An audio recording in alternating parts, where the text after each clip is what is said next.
Shalom Bapak Ibu.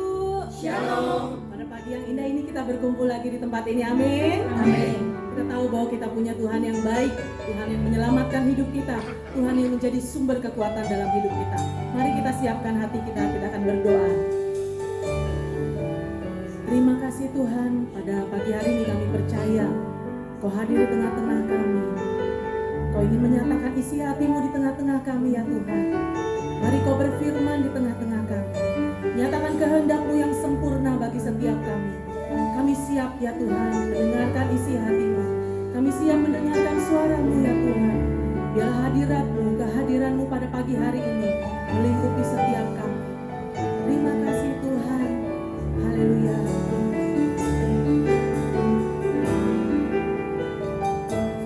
Ku yakin saat Kau berfirman, ku marah saat Kau bertindak,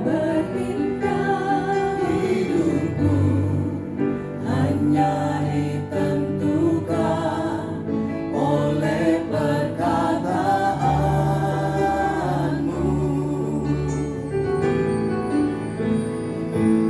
Ku aman karena Kau menjaga, ku kuat karena Kau menopang hidupku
Kami merasakan hadirat-Mu turun di tengah-tengah kami pada pagi hari ini. Sukacita, damai sejahtera yang telah Engkau berikan di dalam hidup kami. Sungguh kami bersyukur untuk segala kebaikan-Mu ya Tuhan pada pagi hari ini. Kami percaya Engkau adalah sumber sukacita, Engkau adalah sumber damai sejahtera dalam hidup kami. Terima kasih Tuhan. Haleluya. Amin. Shalom Bapak Ibu. Shalom. Kita berbahagia pada pagi hari ini. Amin. Amin. Tuhan hadir di tengah-tengah kita pada pagi hari ini. Kita beri kemuliaan yang meriah untuk Tuhan kita. Saya undang Bapak Ibu untuk bangkit berdiri. Mari kita memuji nama Tuhan. Haleluya. Kau terbesar dan mulia, ajaib semua perbuatanmu. Kau terbesar dan mulia, segala semua memujimu.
amin. Bahwa Tuhan Yesus adalah sahabat kita, amin. Yang percaya katakan haleluya. Segala pujian hanya bagi nama Tuhan. Mari jemaat Tuhan, kita memuji nama Tuhan. Kita memuji nama Tuhan. Bahwa Tuhan Yesus adalah sahabat dalam kehidupan kita.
Tuhan, amin. Amin. Kita persilakan jemaat Tuhan untuk duduk.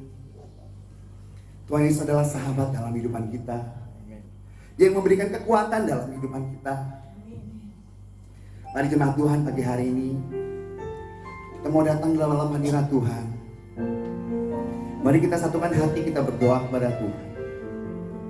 Bapa yang baik, kami mengucap syukur untuk pagi hari ini Tuhan. Kalau semua karena kebaikan-Mu Tuhan, semua karena kasih-Mu Tuhan, kami mau menyembah Engkau lebih lagi Tuhan. Kami mau bawa penyembahan yang terbaik untuk Engkau Tuhan. Terima kasih Bapa yang baik.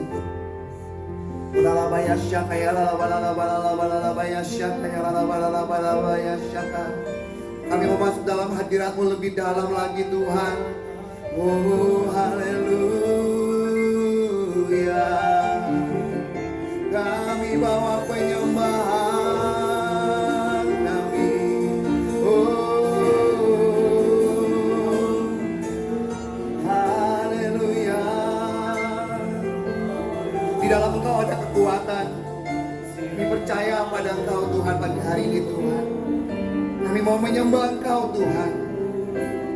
Mari jemaat Tuhan, kita mau katakan kepada Tuhan, haleluya.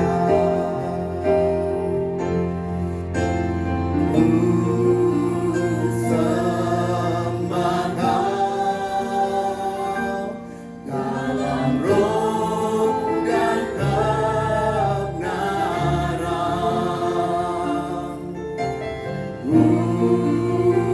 Sembah Kau dalam roh dan kebenaran.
ini Tuhan, mari Kau berbicara ke tengah-tengah kami, melawat setiap kami anak-anak-Mu Tuhan.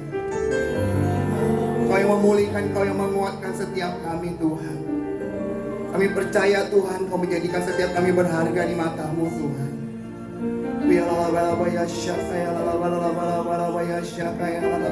Kau begitu mengasihi setiap kami Tuhan. Kau punya kerinduan Tuhan dalam hidupan kami lebih dalam lagi Tuhan.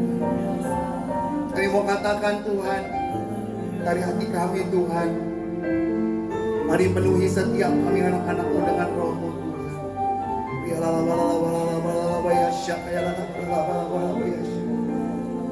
Pagi hari ini Tuhan kami datang kepada-Mu Tuhan. Kau yang menguatkan setiap kami anak-anak-Mu Tuhan. Kami menyembah-Mu Tuhan. Haleluya. Kau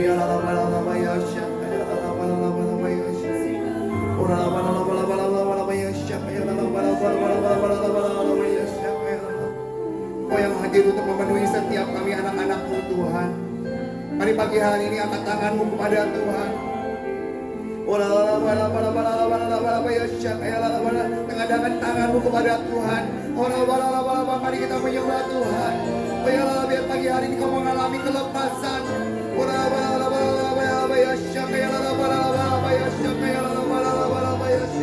Haleluya. Mari semua berkata-kata dalam bahasa. Mari jemaat Tuhan, sehingga kita menyembah Tuhan.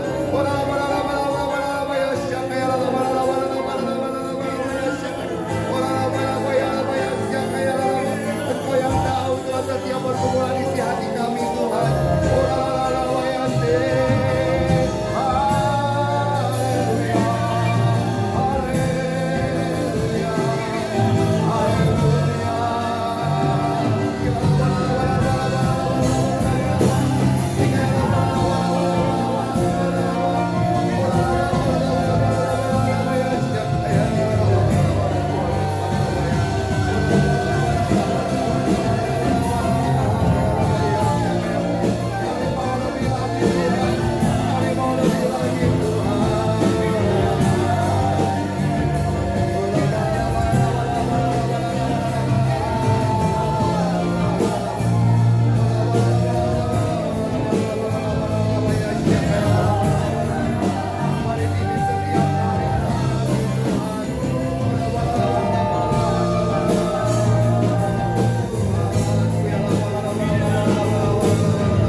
Demikian yang Tuhan nyatakan dalam hati saya.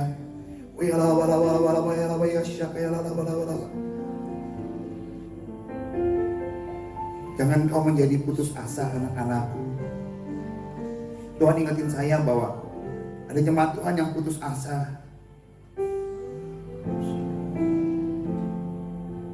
Tapi Tuhan ingatkan kepada saya, mari datang kepada Tuhan. Karena di dalam Tuhan ada sumber kekuatan, ada sumber pengharapan.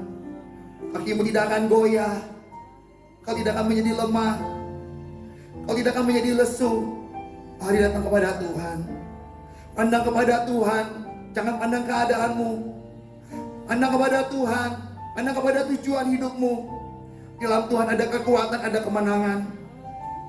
Mari jemaat Tuhan, siapapun itu saudara, pandang Tuhan. Urabaya syakaya memandang pada Tuhan. Hanya Tuhan sumber kekuatan dalam hidupmu. Haleluya, demikian yang Tuhan nyatakan. Kalau ada saudara, ada pesan Tuhan kau boleh sampaikan. Urabaya syakaya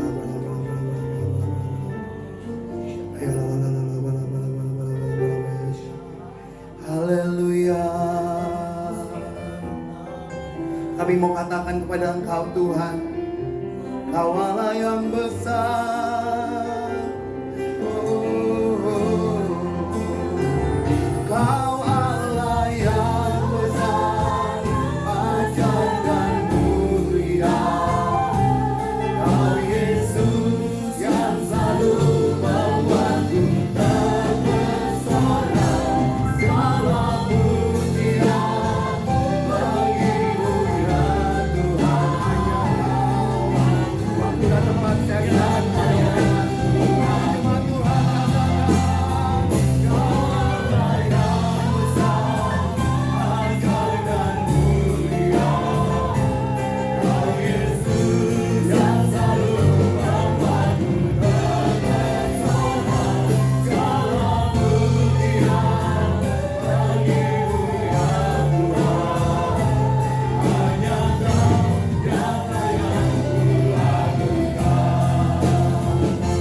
memuliakan nama Tuhan, kami bersyukur kepada Tuhan pada pagi hari ini karena Engkau mau menyampaikan firman-Mu kepada kami. Kami semua adalah hamba-hamba Allah. Kami masih hidup di dunia ini. Kami sebagai hamba-hamba Allah. Sebagai hamba-hamba Allah, kami taat kepada Tuhan dan kami tunduk kepada semua lembaga yang di atas kami. Baik itu kepada pemerintah maupun segala jajaran pemerintah, atau kepada Tuan kami di dunia ini, maupun kepada suami kami di dunia ini, maupun kepada orang tua kami. Kami mau tunduk kepada mereka. Selagi kami masih hidup, semasa kami masih hidup, ya Tuhan,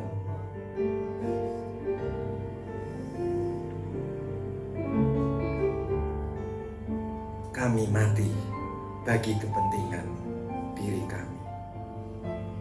Inilah yang hendak Engkau nyatakan kepada kami. Inilah yang hendak Engkau ceritakan kepada kami. Karena Engkau telah menjadi teladan bagi kami. Di dalam nama Yesus Kristus kami sudah berdoa. Haleluya. Amin. Shalom. Saudara-saudara yang dikasihi Tuhan, hari ini kita akan mendengar firman Tuhan di dalam 1 Petrus pasal yang keempat ayat yang keenam. Itu adalah tema kita untuk pagi hari ini. Itulah sebabnya maka Injil telah diberitakan juga kepada orang-orang mati. Itulah sebabnya maka Injil telah diberitakan juga kepada orang-orang mati. Banyak orang yang menafsirkan dan banyak hamba-hamba Tuhan yang melakukan penginjilan kepada orang-orang mati. Saudara-saudara, benarkah itu? Yang dimaksud ini adalah orang-orang yang mati selagi masih hidup. Siapakah orang-orang yang mati selagi masih hidup? Ya, kita ini. Kita ini adalah orang-orang mati selagi masih hidup. Saudara bisa menangkap apa yang saya katakan? Saudara dan saya ini adalah orang-orang mati selagi masih hidup. Apa artinya mati? Mati bagi kepentingannya sendiri selagi kita masih hidup di dunia. Oke, jadi saudara-saudara, Injil, kabar baik itu diberitakan kepada orang-orang yang sudah mati selagi masih hidup. Apa itu Injil? Injil adalah kabar baik. Kabar baik diberitakan kepada orang-orang yang sudah mati selagi masih hidup. Jadi walaupun kita masih hidup, kita sudah rasa sudah mati. Itulah yang namanya kabar baik. Ya, kabar baiknya, saudara-saudara, walaupun kita di dunia ini menderita,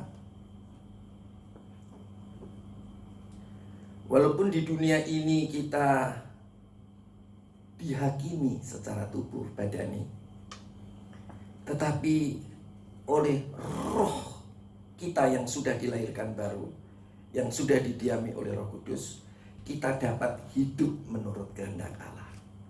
Bisa menangkap apa isi ayat ini? Saya ulang. 1 Petrus pasal yang keempat ayat yang keenam. Ini adalah ditakuti sama orang Kristen. Orang Kristen tidak mau menderita secara badani. Nggak bisa. Orang Kristen harus mau menderita secara badani, entahkah itu di dalam pencobaan atau di dalam ujian. Entahkah saudara dicoba karena saudara salah, atau saudara diuji untuk meningkatkan kerohanian saudara. Kita semua harus sanggup melewati penderitaan secara badani.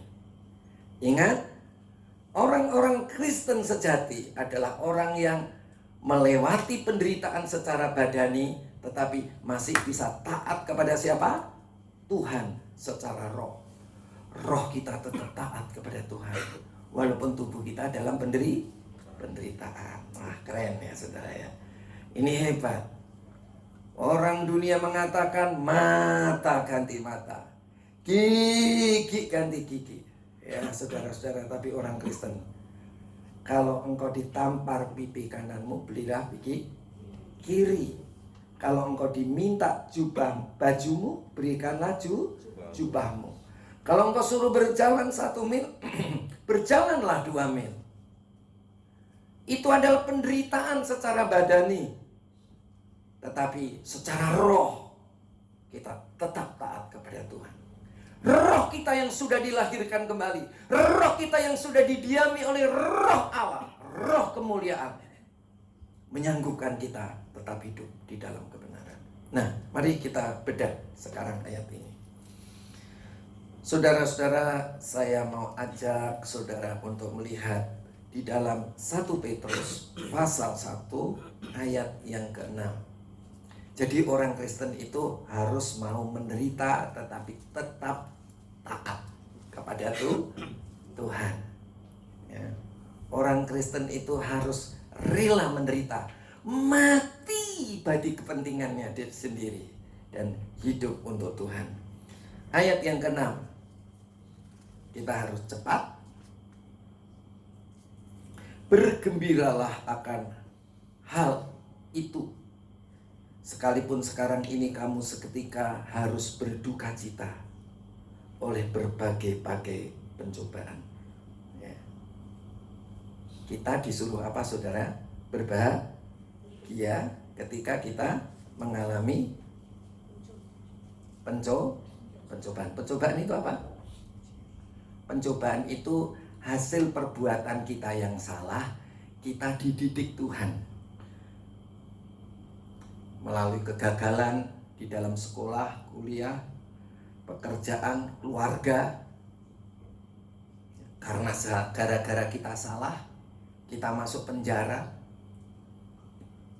kita ditilang, kita diapakan lagi? Dicerai. Ya. Gara-gara kesalahan kita. Gara-gara kesalahan kita, kita diusir. Gara-gara kesalahan kita, kita dipecat. Gara-gara kesalahan kita, itu namanya pencobaan. Setiap orang Kristen, dia selalu dididik oleh Tuhan. Dan tidak boleh orang Kristen yang namanya anak-anak Allah yang maha tinggi tidak dididik oleh bapaknya. Kita punya bapak. Bapak kita adalah bapak di surga. Dan setiap anak yang diakui sah oleh bapaknya, dia harus dididik oleh bapaknya. Kita adalah anak-anak sah bapak kita di surga. Dia telah memberikan Roh Kudusnya kepada kita, tinggal dalam hati kita. Roh Kudusnya telah melahirkan kita kembali. Dan kita secara roh adalah anak-anak Allah. Tetapi secara tubuh kita adalah hamba-hamba Allah. Sebagai hamba-hamba Allah, kita harus secara tubuh, sebagai hamba-hamba Allah, kita harus rela menderita. Secara roh, kedudukan kita, posisi kita di surga. Tetapi secara tubuh, kita adalah hamba-hamba Allah. Ada di sebelah kiri atau kanannya Allah, secara hamba Allah, secara tubuh. Ayo. Secara roh kita posisinya duduk di sebelah kanan Allah Bapa. Tetapi secara tubuh jasmani kita ini, kita adalah hamba-hamba Allah. Secara roh kita adalah anak-anak Allah. Secara tubuh kita adalah hamba Allah. Secara roh, posisi kita duduk di sebelah kanan Allah Bapa. Segala sesuatu ada di bawah telapak kaki kita. Yesus jadi kepala, kita anggota tubuhnya. Tetapi secara tubuh, kita adalah hamba Allah. Sebelah kanan atau kirinya Allah? Kirinya Allah. Tangan kanan kita dipegang oleh Dia, dijamin oleh Dia. Jadi kalau saudara menderita, jangan takut. Karena saudara adalah hamba-hamba Allah. Kita adalah hamba-hamba Allah. Ciri-ciri hamba Allah, saudara-saudara. Di sini tubuh itu pasti dididik oleh Tuhan. Jasmani kita pasti dididik. Kalau kita salah, kita dididik. Supaya apa, saudara? Supaya kita tidak berbuat dosa. Ya. Jadi kalau saudara berbuat dosa, dididik. Dididik melalui apa tadi? Melalui apa saja. Pokoknya gimana caranya supaya saudara bisa kembali kepada Tuhan. Melalui sakitkah? Melalui bencanakah? Melalui apakah? Apa saja. Amin. Haleluya ya. Tetapi kita tetap bisa bergembira. Namun tubuh menderita kok bisa gembira? Apanya yang gembira? Rohnya. Aku punya posisi di surga. Segala sesuatu ada di bawah telapak kaki kita. Aku akan keluar sebagai pemenang. Tidak selamanya aku menderita. Aku menderita karena aku sedang dididik. Minta tolong kalau dengar firman Tuhan, jangan pasang handset di telinga. Siapa yang pakai handset di telinga, dicopot. Ya. Kita harus belajar menghormati itu Tuhan. Oke. Bergembiralah akan hal itu, sekalipun sekarang ini kamu seketika harus berduka cita oleh berbagai-bagai pencobaan. Jadi saudara-saudara, ingat, kita secara roh kita adalah anak Allah, duduk di sebelah kanan Allah Bapa, maka itu kita bisa bergembira. Walaupun secara tubuh kita hamba Allah, kita dididik oleh Allah kalau kita berbuat dosa. Jadi orang Kristen jangan takut menderita, hadapilah penderitaan dengan berbahagia, dengan bersuka cita. Mari kita lihat ayat berikutnya. Kita akan lihat di dalam 1 Petrus pasal yang kedua ayat yang ke-18. Tadi pencobaan. Sekarang ujian. Ujian itu udah bener loh. Udah bener. Tapi kok kena sakit. Udah bener kok dipecat.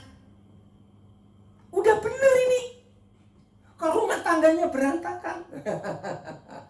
Apanya dong? Apanya dong? Apanya? Halo? Apanya? Tuhan ingin menaikkan grade kerohanian kita. Ya, grade. Kalau kita dulu sudah taat kepada Tuhan, Tuhan kepengen kita lebih taat kepada Tuhan. Kita dapat menghadapi segala sesuatu dengan gembira. Kita bisa dapat hadapi segala sesuatu dengan sukacita. Itu maksudnya. Ya, mari kita akan lihat ini. Judulnya aja jelas. Apa itu judulnya? Penderitaan Kristus sebagai. Ayo baca. Penderitaan Kristus. Buka Alkitabnya masing-masing. Jangan buka HP. Anak Tuhan kalau ke gereja bawa Alkitab. Boleh bawa HP. Tetapi itu hanya untuk alat bantu. Tapi harus bawa Alkitab. Alkitab itu dicoretin. Ya, saudara, HP juga bisa, saudara blog bisa, kasih note bisa. Ya. Oke. Tapi kalau Alkitab, saudara bisa kata demi kata, ya. Dan saudara boleh tulisin di situ. Hai kamu hamba-hamba, tunduklah dengan penuh ketakutan kepada Tuanmu. Ini Tuhan. Kalau saudara baca yang di atasnya kepada pemerintah dan wakil-wakilnya, wali-walinya.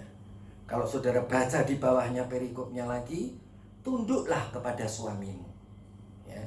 Jadi ini kita sedang membahas mengenai tunduk sebagai hamba Allah.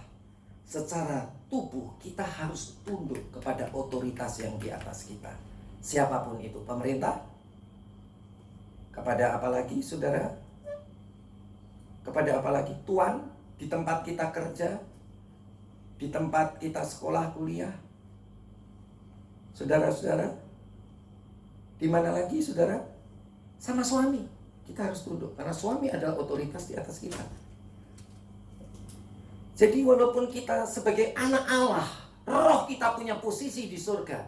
Tapi ingat, tubuh kita adalah hamba-hamba Allah. Yang harus apa, saudara? Tunduk.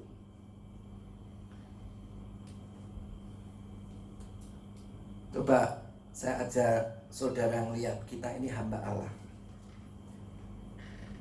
1 Petrus pasal yang kedua, ayat yang ke-16.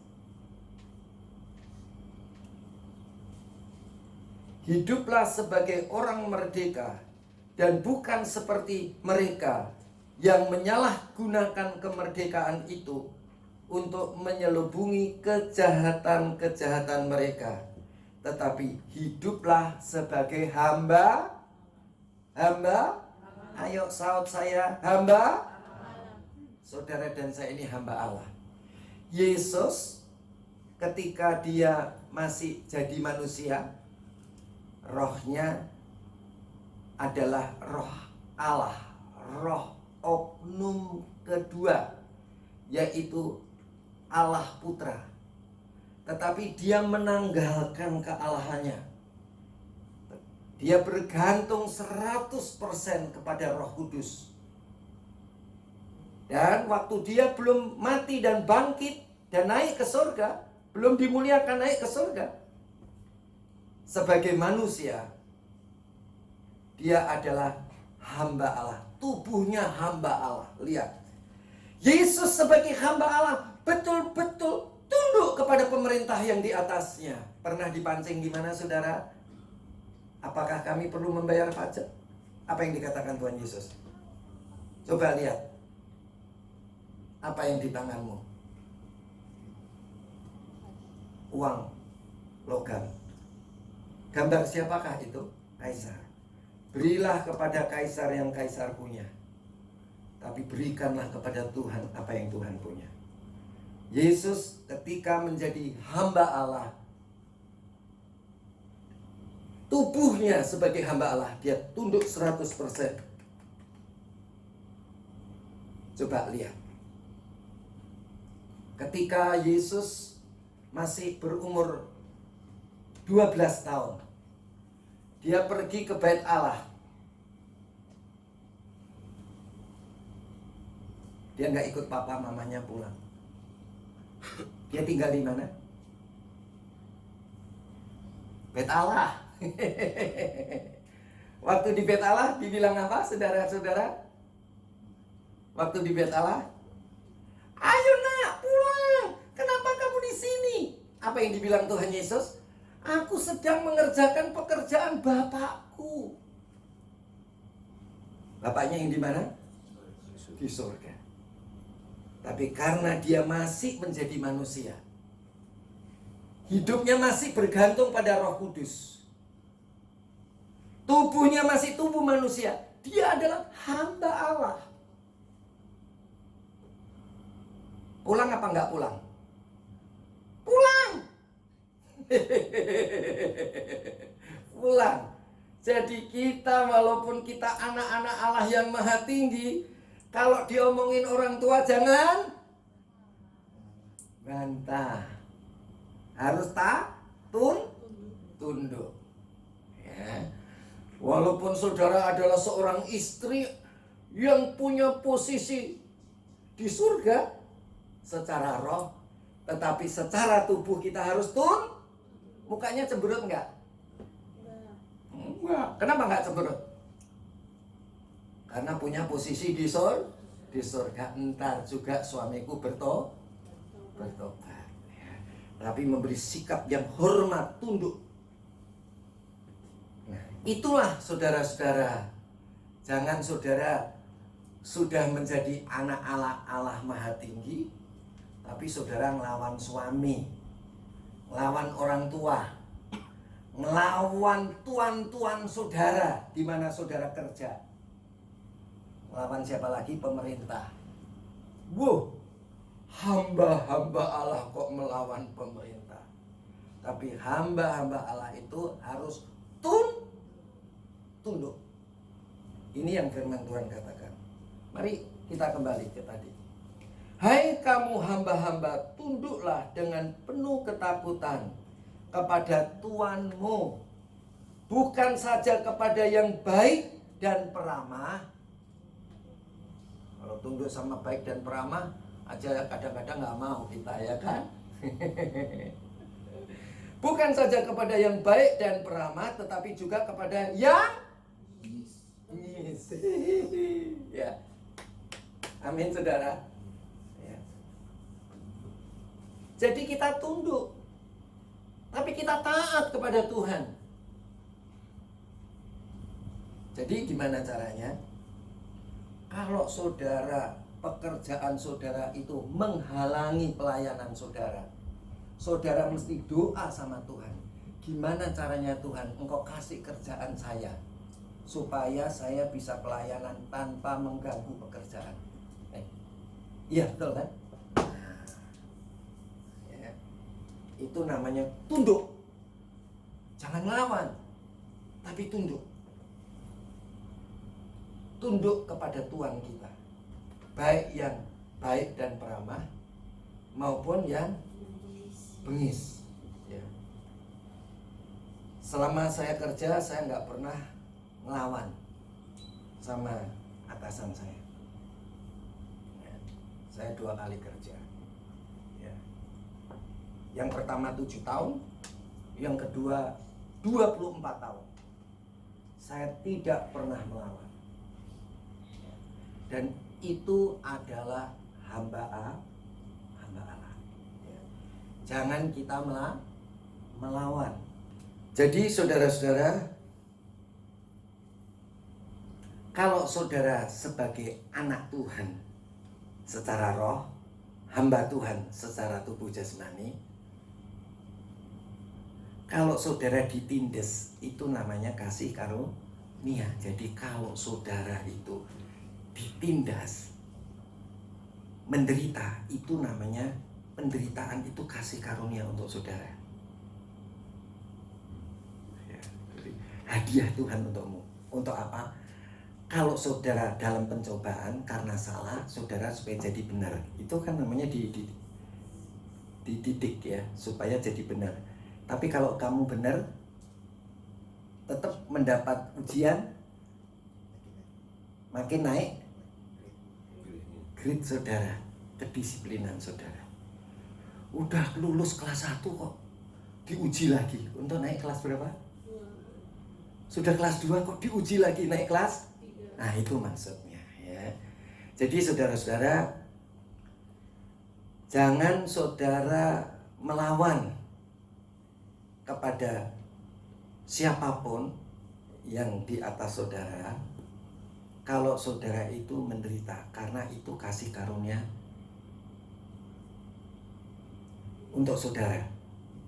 Itu kasih karunia, hadiah untuk saudara. Saudara sekolah itu bayar nggak? Bayar. Kalau gratis? Hah? Kalau gratis itu kan hadiah kan? Betul nggak saudara? Kalau gratis itu hadiah.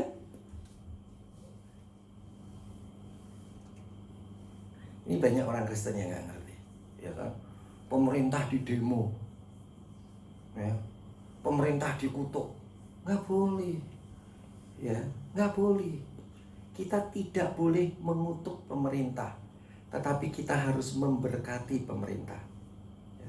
Karena untuk itulah kita dipanggil, ya, amin saudara, untuk memberkati, supaya kita diberkati. Kemudian saudara kita akan lihat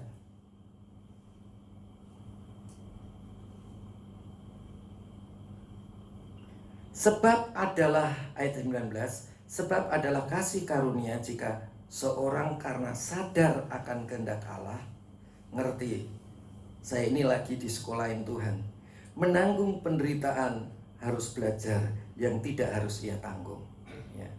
Sebabnya apa saudara? Udah kita itu baik kok masih dibengisin, ya. Sudah naik kelas kok suruh belajar lagi untuk naik kelas, ya. Oke, ayat 20. Sebab dapatkah disebut pujian jika kamu menderita pukulan karena kamu berbuat dosa? Tetapi kamu berbuat baik, dan karena itu kamu harus menderita. Tetapi jika kamu berbuat baik, dan karena itu kamu harus menderita, maka itu adalah kasih karunia kepada Allah, ya. Jadi kasih karunia itu bisa hadiah untuk kita, tetapi kalau kita menderita karena kita berbuat baik, itu namanya kasih karunia hadiah untuk Allah. Jadi Tuhan ngasih hadiah kita, tapi kita juga ngasih hadiah Allah. Kenapa kok Tuhan ngasih hadiah kita? Kalau kita dididik sama Tuhan, suruh kelas 1 naik kelas 2, kelas 2 untuk naik kelas 3, kelas 3 untuk naik kelas 4, itu adalah hadiah kita. Tetapi kalau kita bisa naik kelas, hadiah buat siapa? Hadiah untuk siapa? Hadiah untuk siapa? Hadiah untuk siapa? Untuk mami papinya, untuk Tuhan. Ya kan? Anak kita di sekolahin, saudara-saudara, SD naik SMP, SMP naik SMA, SMA naik S1, S1 naik S2. Wow, orang tua seneng nggak? Wih, ya. Jadi kasih karunia hadiah dari Allah itu buat kita, tetapi kita juga bisa balas budi hadiah untuk Tuhan. Ingat, namanya hamba, jangan bilang aku disuruh Tuhan, tapi tidak dengar suara orang Tuhan. Harus tunduk, ya saudara-saudara. Tetapi kita harus taat kepada Tuhan. Oke. Kita akan lihat lagi pasal 3 ayat yang ke-16. Judulnya apa saudara? Judulnya menderita dengan sabar. Pasal 3 ayat 16. Dan dengan hati nurani yang murni, supaya mereka yang memfitnah kamu karena hidupmu yang saleh dalam Kristus menjadi malu karena fitnahan mereka itu. Sebab lebih baik menderita karena berbuat baik, jika hal itu dikehendaki Allah, daripada menderita karena berbuat jahat. Jadi kalau kita menderita bukan karena pencobaan, kalau bisa. Tapi kalau kepepet ya nggak apa-apa, karena percobaan kita menderita nggak apa-apa. Karena kita punya posisi di surga. Semuanya pasti jadi, maksudnya semuanya pasti selesai, percaya saja, ya. Jadi orang Kristen itu kalau lagi dipecat jangan mukanya murung. Orang Kristen kalau ditalak 7 jangan mukanya murung, tetapi wajahnya penuh dengan pengharapan, iman, kasih, dan pengharapan. Apa saudara? semuanya pasti jadi. Jadi kalau saudara itu muka murung, apanya dong yang salah? Ya kan? Ingat, tubuh saudara adalah hamba Allah, roh saudara adalah anak Allah, punya posisi di sorga. Tubuh kita dipegang oleh Tuhan dengan tangan kirinya. Cukup dengan tangan kiri saja. Kalau tangan kanan itu artinya diberi kuasa segala sesuatu ya. Jadi ini buka ya, jangan sampai saudara jadi orang Kristen takut menderita. Enggak saudara, orang Kristen harus menderita. Entahkah menderita karena pencobaan atau ujian, tapi wajahnya akan senyum dan bermuka gembira. Karena apa saudara? Posisi kita ada di surga. Semuanya pasti jadi, semuanya pasti selesai. Amin. Oke, tadi sudah dibaca. Dan dengan hati nurani yang murni, supaya mereka yang memfitnah kamu karena hidupmu yang saleh, jangan, kalau bisa jangan yang salah ya. Saleh sama salah itu beda tipis. Saya nggak uraikan saleh itu apa, saya nggak uraikan sekarang, waktunya kurang 6 menit, jadi saya tidak uraikan 7 menit ya, saya nggak uraikan. Tapi saya mau kasih tahu, kita itu orang Kristen harus lebih baik menderita karena berbuat baik. Udah baik tapi menderita, itu yang bagus ya. Jangan sampai menderita karena mencuri, karena berzina ya, karena mengingini ya, yang tidak baik. Oke, saya akan ajak lihat lagi di dalam 1 Petrus 4 ayat yang ke-12. Saudara-saudara yang kekasih, janganlah kamu heran akan nyala api siksaan yang akan datang kepadamu sebagai ujian. Ujian naik kelas saja ya. Seperti nyala api siksaan yang datang kepadamu sebagai apa? Ujian. Rasanya saudara, baik pencobaan atau ujian itu kalau udah datang kayaknya kebakar begitu ya kan. Tantol alilit mangkut-mangkut, iya kan Tan? Saudara-saudara yang kekasih, janganlah kamu heran akan nyala api siksaan yang datang kepadamu sebagai ujian, seolah-olah ada sesuatu yang luar biasa terjadi atas kamu. Seolah-olah ya kan, kayaknya itu bumi mau runtuh, langit udah goyang begitu, bumi udah begini ya kayaknya. Ayat 13. Sebaliknya, kalau kamu rasa begitu, sebaliknya ingatlah posisimu, posisi rohmu sebagai anak Allah. Ada di mana? Di surga. Ini ayat 11. Itu kan bahasa saya, ini bahasanya Alkitab. Sebaliknya bersukacitalah. Karena apa? Posisi roh kita di surga, di sebelah kanan Allah Bapa. Segala sesuatu ada di bawah telapak kaki kita, sesuai dengan bagian yang kamu dapat dalam penderitaan Kristus. Itu adalah bagian dari kehidupan Kristen. Karena kita harus disekolahin secara badani. Oke, amin. Roh kita udah grace, pikiran kita terus-menerus diperbaharui. Tubuh kita itu harus berhenti dari dosa. Ya, tubuh itu harus berhenti dari dosa. Ya, saudara-saudara, daging kita itu cenderungnya berbuat dosa. Ya, jadi namanya daging, tubuh jasmani itu didiami sama dosa, didiami sama iblis. Maka itu cenderungnya ya, kalau rasa-rasanya kok ke gereja malas ya kan, rasa-rasanya baca Alkitab malas, rasa-rasanya yang baik-baik, ya itu sebenarnya di dalam tubuh kita ada setannya, setan. Dan setan itu nggak bisa dilawan.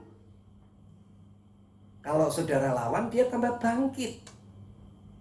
Tetapi cukup pikiranmu terarah kepada Yesus yang di dalam. Setannya itu langsung kayak karung begitu. Karung ya. Karung ditojos, ditusuk, sut, kan keluar berasnya. Ya kan? Langsung keleprek gitu ya kan? Sama. Tubuh kita ini kan ada setannya. Ada dosa. Maka itu cenderung orang itu berbuat dosa. Saya tanya, siapa yang bisa melawan dosa dalam daging? Gak bisa.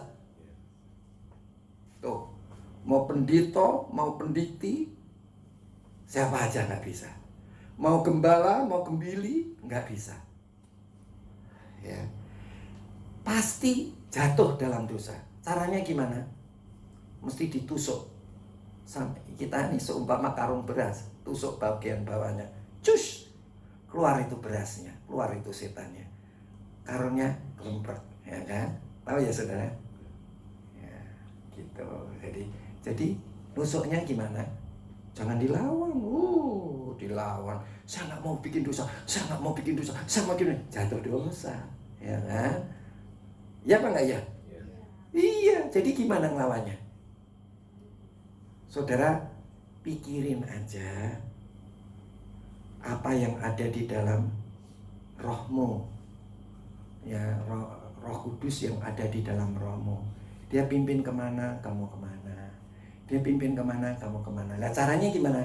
Saudara harus rajin berdoa dalam bahasa roh. Supaya saudara detek roh kudus yang ada di dalam roh saudara itu gampang. Nah, kalau saudara nggak pernah berdoa dalam bahasa roh, gimana deteknya? Mana ya rohku? Mana ya rohku? Mana ya rohku? Ya nggak ngerti, ya kan? Tapi kalau saudara rajin berdoa dalam roh dan rajin membaca Alkitab, Roh Kudus akan mengingatkan kita apa yang pernah Tuhan katakan kepada kita. Ya, jadi gampang gitu. Saudara mau memperhatikan roh saudara gampang. Punya kesulitan perhatiin roh saudara gampang. Tapi kalau saudara nggak rajin berdoa dalam roh, tarik nafas panjang,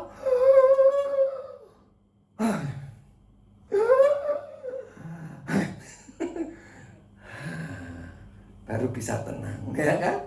Nggak usah begitu-begitu. Tidur dulu, tidur. Nggak usah. Saudara begitu saudara punya masalah, perhatiin roh saudara. Roh Kudus akan langsung berbicara. Ya, memberi hati yang damai, pikiran yang tenang. Enak dan dengan rasanya. Itu kata otomatis, ya. Tadi sampai di mana saudara? Sebaliknya bersukacitalah sesuai dengan bagian yang kamu dapat dalam penderitaan Kristus. Ya, orang Kristen mesti menderita saudara tubuhnya, karena tubuh ini harus bersih dari dosa. Supaya kamu juga boleh bergembira dan bersukacita pada waktu Ia menyatakan kemuliaannya. Waktu Yesus datang di awan-awan dan tubuh kita dimuliakan. Tapi nggak itu aja. Waktu engkau bisa lepas dari ujian yang satu kepada ujian yang lain, saudara akan bersukacita. Kalau saudara udah menang itu rasanya gampang ya ternyata, ya kan? Ya, oke. Berbahagialah kamu jika kamu dinista karena nama Kristus, sebab roh kemuliaan, yaitu roh Allah, roh kudus yang ada padamu. Ya. Kita harus berbahagia karena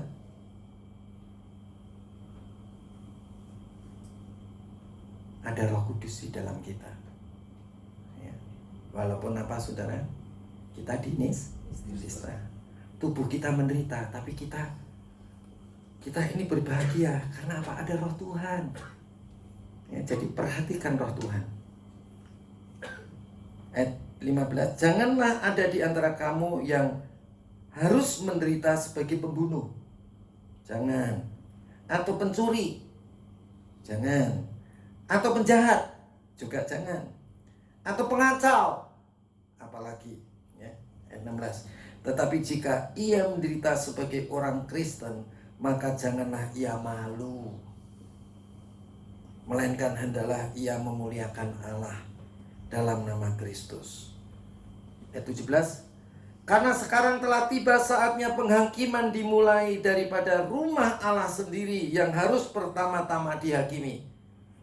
Jadi saudara-saudara, kita itu tidak dihakimi di sorga. Setelah kita ketemu dengan Tuhan, kita nggak dihakimi. Saudara-saudara, nggak dihakimi, kita nggak dihakimi. Kapan kita dihakimi? Sekarang. Melalui apa? Membebaskan kita dari dosa. Melalui apa, saudara? Penderitaan badani. Sebagai apa, saudara? Hamba-hamba Allah.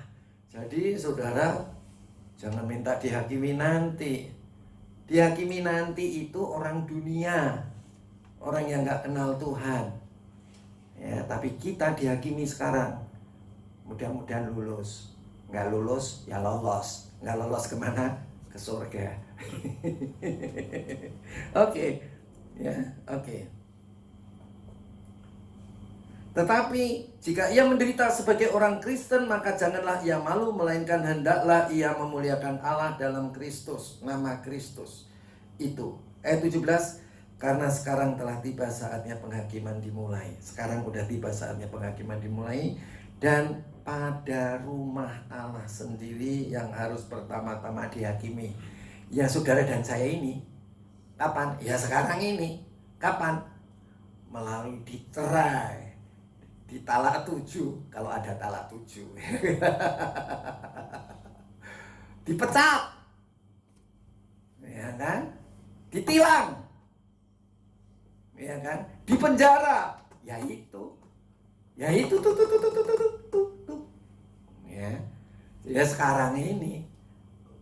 Ingat, kita jangan melawan tapi tunduk. Karena kita secara tubuh hamba Allah, secara roh anak-anak Allah yang maha tinggi. Posisi kita di sebelah kanan Allah Bapa, roh. Posisi sebelah kanan, segala sesuatu ada di bawah telapak kaki kita. Karena Yesus adalah kepala dan kita adalah anggota tubuhnya. Ingat, walaupun engkau hamba Allah secara tubuh, tangan kananmu dipegang Allah. Artinya dijamin. Tangan kanan. Tangan kananmu dipegang Allah. Jadi gimana? Posisinya di sebelah kirinya Tuhannya Allah. Ini, sini nih. Sebelah kirinya Allah. Sebagai hamba Allah. Ini anggap aku ini Bapak di surga. Tangan kananmu mana nih? Nah, jalan. Ya kan? Ya kan? Kalau mau ditabrak mobil di mana dulu? Kalau di Indonesia? Hah? Siapa? Gimana sih ya? Kok Niko dulu, ini di Indonesia nih? Ini di sebelah kiri saya kan? Ayo, yang ditabrak mobil mana dulu? Iyalah. Lah iya kan? Tuhan itu luar biasa, ya kan? Jadi kita sebagai hamba Allah jangan takut ada apa-apa, ya kan? Tuhan perisaiku, Dia ada di sebelah kananku. Tapi sebagai anak Allah, ini Tuhannya yang di sebelah kiri. Lu berani sama gue? Nih. Ya kan? Nih, lihat secara roh, lihat nih. Segala sesuatu ada di bawah telapak kakinya. Karena Yesus adalah kepala, Dia cuma anggota tubuh. Nah, begitu kira-kira. Jadi jangan anak Tuhan ini merengat-perengut, sedih. Aduh. Amin. Oke. Jadi yang diadili itu kapan? Ya sekarang ini kita. Kalau dibentuk jangan ngamuk. Bentuk ngamuk, ya kan? Itu salah, saudara-saudara, ya. Salah. Dan jika penghakiman itu dimulai pada kita semua anak-anak Allah, pada gerejanya, bagaimanapun kesudahannya dengan mereka yang tidak percaya kepada Injil Allah? Gimana bagi mereka orang-orang dunia yang nggak percaya pada Allah? Kabar baik mengenai keselamatan oleh Yesus Kristus. Bagaimana dia? Kuita aja dihabisin Tuhan habis-habisan. Mau selamat aja hampir-hampir nggak selamat.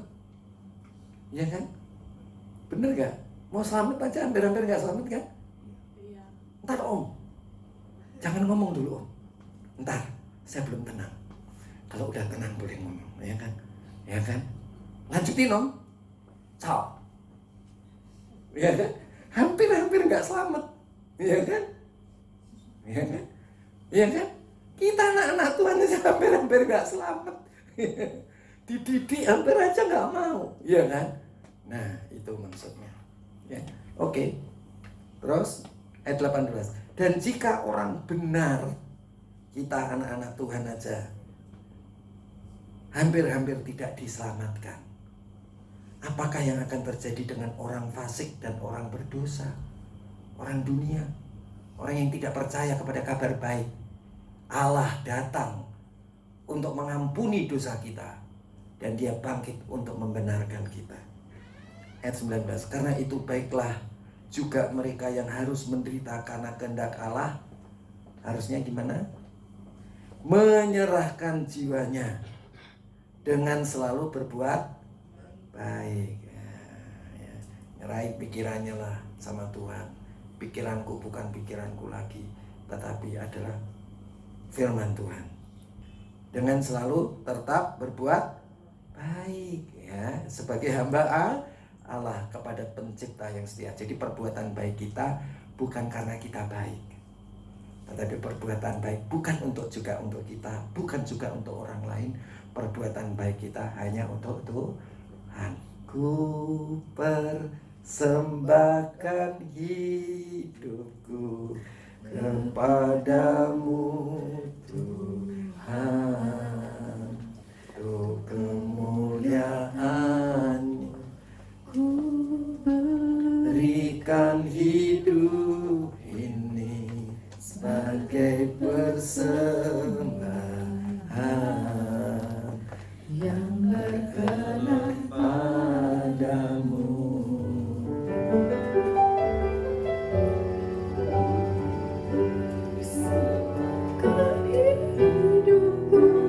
Kepadamu Tuhan, untuk kemuliaan-Mu ku berikan hidup ini sebagai persembahan yang berkenan padamu. Mari kita bangkit berdiri.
Kita sudah jelas mendengarkan firman Tuhan. Tubuh ini harus kita persembahkan kepada Tuhan, karena tubuh ini adalah hamba-hamba Allah. Kita tidak perlu sedih, tetapi kita bersukacita, kita bergembira, karena kita tahu roh kita yang didiami oleh Roh Kudus, Roh Allah, Roh kemuliaan itu membuat roh kita punya posisi di sebelah kanan Allah Bapa. Segala sesuatu ada di bawah telapak kaki kita, karena kita ada di dalam Yesus. Hadapi segala sesuatu dengan sukacita, dengan pengertian, karena Allah sedang menghakimi semua manusia, mulai dari rumah Allah sendiri sampai semuanya. Kalau kita saja hampir tidak diselamatkan, bagaimana dengan orang fasik dan orang berdosa pada akhirnya? Angkat kedua tanganmu. Nyanyikan lagu ini dengan lembut.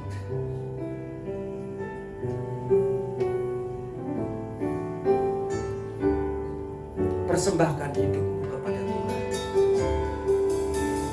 Ku persembahkan hidupku kepadamu Tuhan. Untuk kemuliaan-Mu ku berikan hidup ini sebagai persembahan yang berkenan padamu. Ku persembahkan. Ku persembahkan hidupku kepadamu Tuhan. Untuk kemuliaan-Mu ku berikan hidup ini sebagai persembahan yang berkenan padamu. Demikianlah apa yang difirmankan Tuhan kepada kita semua. Inilah pesan yang Tuhan sampaikan kepada kita, jemaat Tuhan. Aku tahu, kata Tuhan, begitu amat engkau takut ketika engkau mengalami pencobaan atau mengalami ujian. Tetapi ketahuilah, aku sedang mendidik engkau. Aku sedang mengajar engkau. Aku sedang menghajar engkau. Aku sedang menyesah engkau sebagai hamba-hambaku, supaya tubuhmu terbebas dari dosa. Bapak manakah yang tidak menginginkan anak-anaknya segambar dan serupa dengan aku sebagai bapakmu? Demikian kata Tuhan. Jangan kecut mukamu dan jangan ciut mukamu. Ketahuilah, semuanya akan berakhir dengan kemenangan, karena rohmu ada di sebelah kananku di dalam Yesus Kristus Tuhan. Segala sesuatu ada di bawah telapak kakimu. Engkau dapat mengatasi semuanya. Engkau akan dapat melaluinya dengan baik. Itulah, jangan engkau menjadi susah, takut, gelisah, kecut mukamu. Hadapi, pandang aku. Akulah kekuatanmu, akulah pertolonganmu. Engkau akan keluar sebagai pemenang. Kalau ada di antaramu yang sakit dan engkau tidak pernah mengalami kesembuhan dimanapun, pandang aku. Kembalilah engkau kepadaku. Aku mengasihimu. Kalau engkau sungguh-sungguh mengalami musibah, masalah yang tidak teratasi, angkat kedua tanganmu. Katakan kepada Tuhan, ini aku Tuhan. Saya rasakan ada hadirat Allah di tempat ini. Angkat kedua tanganmu. Jangan berpikir ulang. Ambil keputusan sekarang. Semua manusia akan mengalami didikan Allah.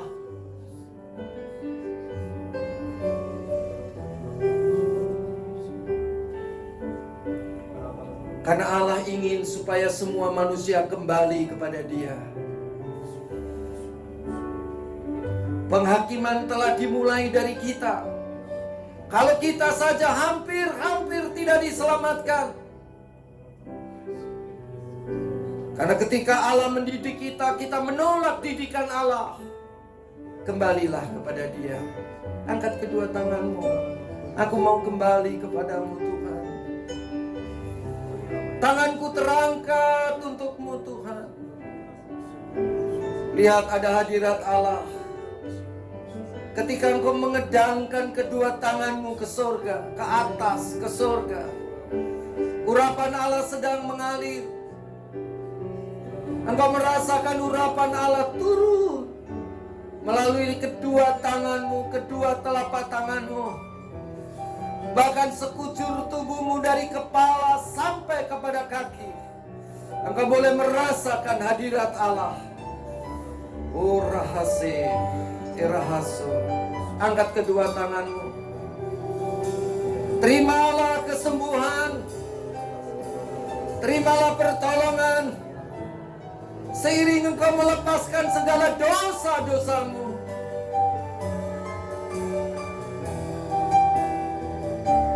Seiring kau melepaskan kesalahan-kesalahanmu.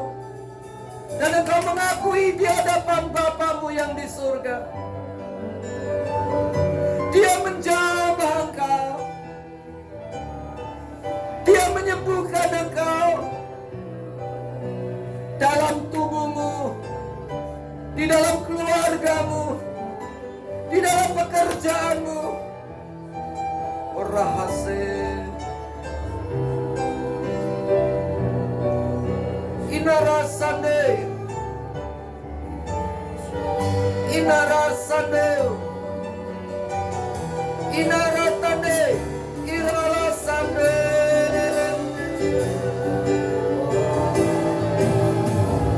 Inaratande, Ikarasande, Iralasande, Rasande,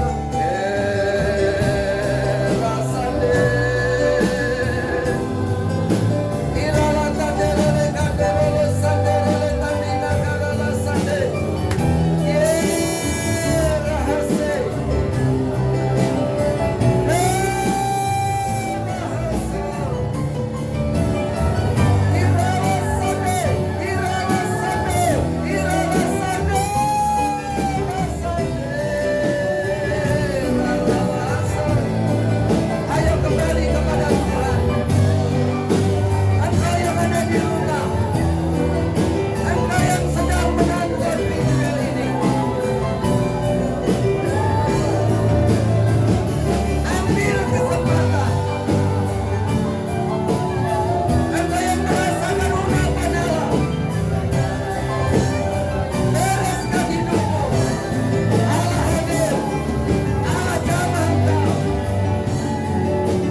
yang difirmankan Tuhan kepada kita, aku mengasihi engkau anak-anakku. Bapa manakah yang tidak mengasihi anak-anaknya? Kalau Bapa secara manusia saja mengasihi anak-anaknya, apalagi aku Bapakmu, Bapa segala roh. Aku mengasihi engkau. Mintalah, maka engkau akan menerimanya. Cari aku, kata Tuhan, maka engkau akan mendapatkan aku. Ketuk pintu hatiku, maka aku akan membukakannya. Kalau anakku yang tunggal, Tuhan Yesus Kristus telah aku berikan kepadamu untuk mati menggantikan engkau dari segala dosa. Kalau aku sudah membangkitkan dia, aku sudah membenarkan engkau dan mengampuni dosamu. Kalau anakku yang tunggal saja aku berikan kepadamu, masakan aku tidak memberikan segala sesuatu yang aku punya kepadamu? Mintalah, carilah, ketuklah, maka engkau akan mendapatkannya. Angkat kedua tanganmu.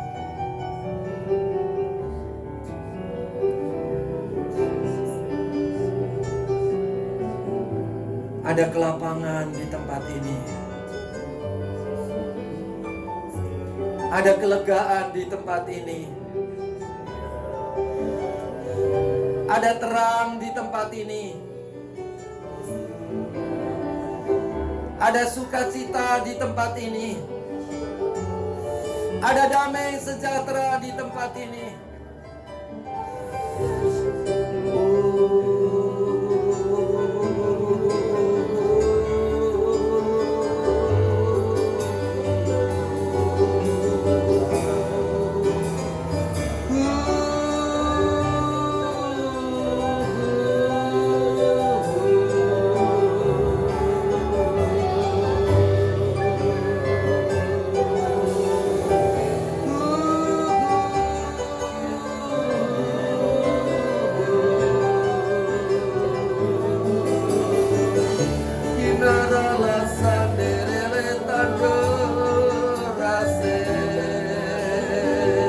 Ada terang.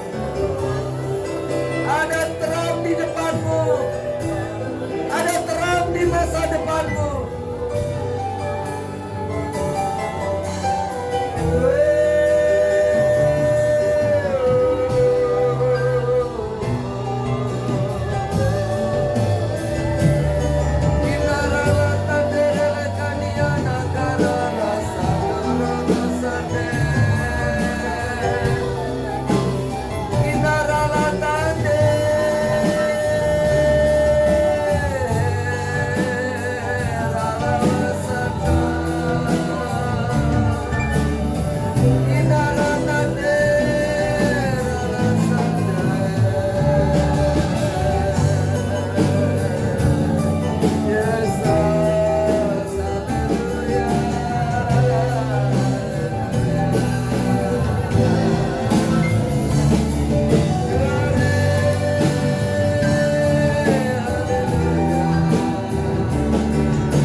Saya melihat jalan yang lurus di depan saya, dan jalan itu putih dan menanjak dan berlekak-lekuk sambil terus menanjak, makin kecil karena itu tempatnya di kejauhan di sana. Tuhan mau berkata kepada kita, jalan-jalan yang kita lalui bukanlah jalan yang mudah. Jalan itu menanjak dan berlekak-lekuk, maksudnya berkelak-kelok. Jalannya rata tapi berkelak-kelok. Tapi jalan itu jalan yang lurus, artinya jalan yang putih dan menanjak. Memang berlekak-lekuk dan itu membutuhkan konsentrasi yang sungguh-sungguh. Kalau kita mau konsentrasi dengan sungguh-sungguh, yang terjadi adalah kita akan memiliki kerohanian yang jauh lebih meningkat. Dan itulah yang dikatakan Tuhan, didikan kita untuk lepas dari dosa. Terima kasih Bapa yang baik. Engkau sebagai Bapa yang mendidik kami, karena kami adalah anak-anak Bapa. Terima kasih untuk Tuhan Yesus. Terima kasih untuk Roh Kudus. Di dalam nama Tuhan Yesus kami sudah berdoa. Haleluya. Amin. Silakan duduk, Tuhan memberkati.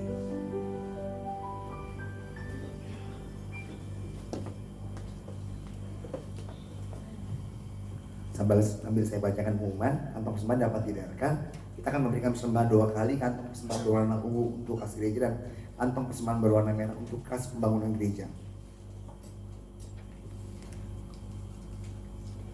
Untuk pengumuman pertama, pemberkatan nikah dan surat keberatan pada hari Sabtu tanggal 29 Agustus 2020 jam 10 sampai dengan selesai antara saudara Yosef Kristanto Junaidi dengan saudari Suryani.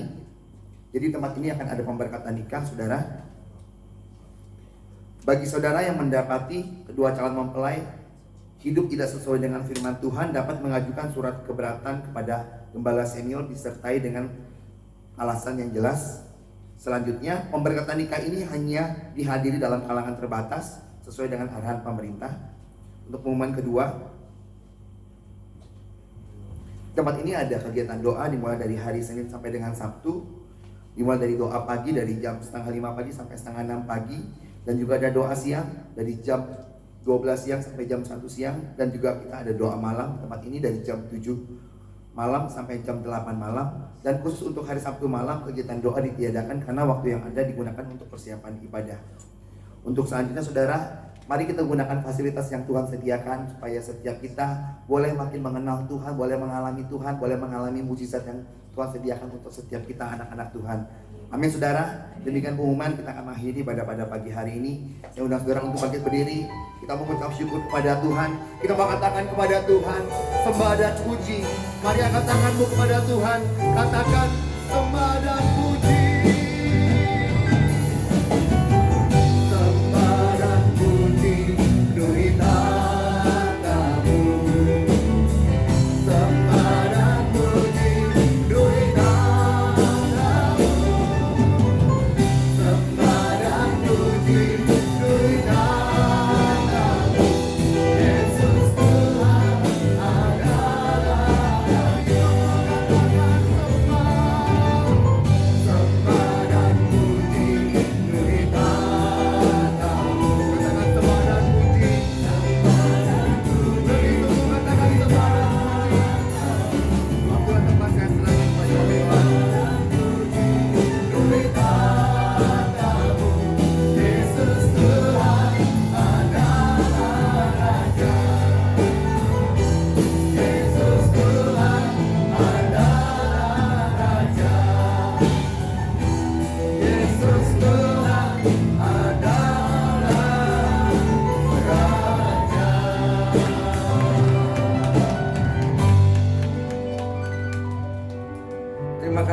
Bapa yang baik, terima kasih untuk firman-Mu, terima kasih untuk pesan-pesan-Mu, terima kasih untuk segala penyataan-Mu. Terima kasih untuk segala isi hati-Mu yang Engkau sampaikan kepada kami. Kami tahu bahwa Engkau mengasihi kami dan sungguh Engkau mengasihi kami. Terima kasih untuk kesempatan yang telah Tuhan berikan kepada kami, untuk mengembalikan apa yang telah Tuhan berikan kepada kami. Dan kami percaya Tuhan membuka tingkap-tingkap langit bagi kami, supaya kami dapat memberi lebih lagi kepada Tuhan. Sebentar lagi kami akan pulang ke rumah kami masing-masing. Esok kami akan mulai melakukan kegiatan kami sehari-hari. Kami sangat percaya kepada Tuhan. Tuhan menyertai kami. Angkat kedua tanganmu. Saudara-saudaraku yang kekasih, pulanglah engkau ke rumahmu masing-masing dengan damai sejahtera dari Allah Bapa, kasih daripada Tuhan Yesus Kristus, dan persekutuan dengan Allah Roh Kudus, mulai sekarang sampai selama-lamanya, yaitu di dalam nama Tuhan Yesus Kristus. Amin.